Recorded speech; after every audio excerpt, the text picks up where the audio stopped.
అసలు first thing ఏంటంటేనండి, మీరు ఈ పిల్లలు ప్రేమించుకున్నప్పుడు, ప్రేమించుకున్న ధైర్యం చివరి వరకు ఉండాలి. ఒకటి. 2 మీరు ప్రేమించుకున్నప్పుడు ఏ ధైర్యంతో ప్రేమించుకుంటున్నారు? ఇప్పుడు ప్రేమ ఒకటే అన్నం పెట్టదుగా. అవును. మరి మీరు బతుకుతారు? మీరు పెళ్లి చేసుకొని ఎళ్తారు అనుకుందాం. మీ కులాలు వేరున్నప్పుడు రకరకాల సమస్యలొస్తాయి. అంటే కొన్ని కుల కట్టుబాట్లు వేరేగా ఉంటాయి. కాబట్టి అసలు మీరు ఏం ఆలోచించుకొని ఇందులోకి దిగుతున్నారు? ఇప్పుడు నిన్న ఇవాళ వాళ్ళు ప్రేమించుకోవట్ల. వాళ్ళు 3, 4 ఏళ్లుగా ప్రేమించుకుంటున్నారట. అది తెలిసి ఇంట్లో వాళ్ళ అమ్మాయిని వేరే ఎక్కడో పెట్టారు.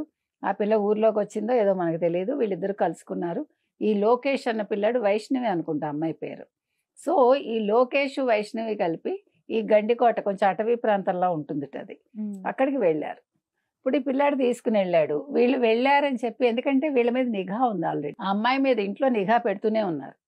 పెడుతున్నా కూడా ఈ పిల్ల ఏ ధైర్యంతో వెళ్ళింది నంబర్ 1. నంబర్ 2 వీళ్ళు వెళ్లారు అని తెలిసాక ఇంట్లో వాళ్ళొస్తున్నారని ఆ పిల్లాడికి వాళ్ళ ఫ్రెండ్స్ సమాచారం ఇచ్చారట. అంటే ఇదేదో ఒక సినిమాలో ఒక గూడు పుఠానీలాగా ఉంది ఇదంతా. మరి ఈ లోకేష్ అన్న పిల్లాడు వాళ్ళ వాళ్ళ అన్నయ్యలొస్తున్నారని తెలుసున్నప్పుడు అంత ధైర్యం లేనివాడు, అంత పిరికివాడు ఆ పిల్లని వదిలేసి ఎళ్ళిపోయాడు.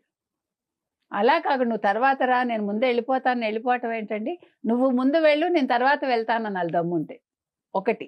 లేదు ఇద్దరం కలిసే వెళ్దాము, తాడో పేడో తేల్చుకుందాము. అంటే ప్రేమ అనేది ధైర్యం లేనప్పుడు అది ప్రేమ కాదు. హ్మ్. హ్మ్. అవునా కాదా? హ్మ్. ఇప్పుడు లోకేష్ అనేవాడు నిజంగా ధైర్యవంతుడైతే, ఆ పిల్ల నిజంగా ప్రేమించిన వాడైతే, ఆ పిల్లని అలా ఒంటరిగా అడవిలో వదిలేసి వెళ్ళడు. నేనుంటాను వైష్ణవి, నువ్వెళ్ళిపో. నేను మీ అన్నయ్యలతో మాట్లాడతాను. నువ్వు నా పక్కన లేతే గొడవలవ్వవు అనే ధైర్యం ఉండాలా వద్దా? రెండోది లేదు నువ్వొక్కతివి ఉండడం ఏంటి, ఎలా ఉంటావు? ఇద్దరం కలిసే వెళ్దాము. బయటికెళ్ళాక దారిలో చీలిపోదామనైనా చెప్పాలి. సరే ఈలోగా గొడవైతే ఎదుర్కొందామని చెప్పాలి. ఇవేమీ లేకుండా వాడు ఆ పిల్లని వదిలేసి, నువ్వు తర్వాత రా అని వెళ్ళిపోయాడంటే వాడెలాంటి వాడు? అది ప్రేమ అది ఫస్ట్ థింగ్. సెకండ్ థింగ్ మీరన్నట్టుగా ఇందులో తల్లి ప్రోద్బలం ఉందంటున్నారు. హ్మ్. అన్నయ్యలు చంపారని ఒక మాటొచ్చింది. కానీ సొంత అన్నలు చంపితే, ఆ పిల్లకి పై బట్టలు లేకుండా ఉంటుందా?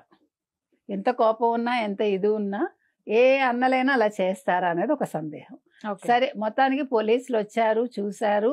పోలీసులు అన్నలదే తప్పు అన్నట్టు మాట్లాడారు. ఎవిడెన్స్‌లున్నాయన్నారని మనకొచ్చిన న్యూసు. తర్వాత కోర్టుకెళ్ళాక కోర్ట్ ఇవాళ సరైన ఎవిడెన్స్‌లు లేవు ఈ కేసులో అని వదిలేశారు.